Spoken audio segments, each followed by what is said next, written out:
সরকারকে বলতে হবে বাংলাদেশে গান বাজনা হবে কি হবে না। আমি গতকাল থেকে ফেসবুক থেকে বেরিয়ে গেছি আর ফেসবুক ডিএক্টিভ করে দিয়েছি আমি। কারণ ওখানে ফেসবুকটা হয়ে গেছে, এটা ছিল সামাজিক যোগাযোগ মাধ্যম, এখন এটা হয়ে গেছে ধর্ম প্রচার মাধ্যম। এটা হয়ে গেছে মানে কি যে একটা আলাদা অনলাইন অর্ডার, এটা ওইটা মানে ফেসবুক তো ফেসবুক জায়গায় নাই। আর কোন নিউজ বিশ্বাস করবো কোনটা সত্যি? আমার রিভার্স স্ক্যানারে ফোন দিতে হবে 3 দিন, ভাই এটা তো কই নেই। ওরা আবার স্ক্যানার দিয়ে ওটা আমার ছাপতে হবে, আবার কি একটা চাকরি। ফেসবুক আমরা বাধ্য, ফেসবুক থেকে গতকাল থেকে ডিএক্টিভ করে দিয়েছি, হোয়াটসঅ্যাপে শুধু আছে।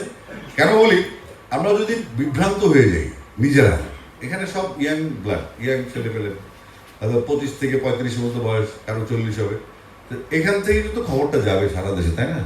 তো রেসপন্সিবিলিটির জায়গাটা হচ্ছে এখানে।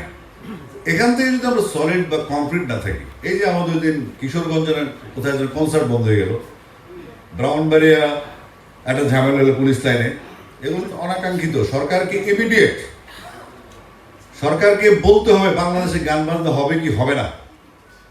বাংলাদেশের সংবিধান কি বলে?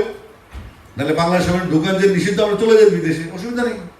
আমাদের শিল্পীরা তো গেছেই আগে, যায় নাই?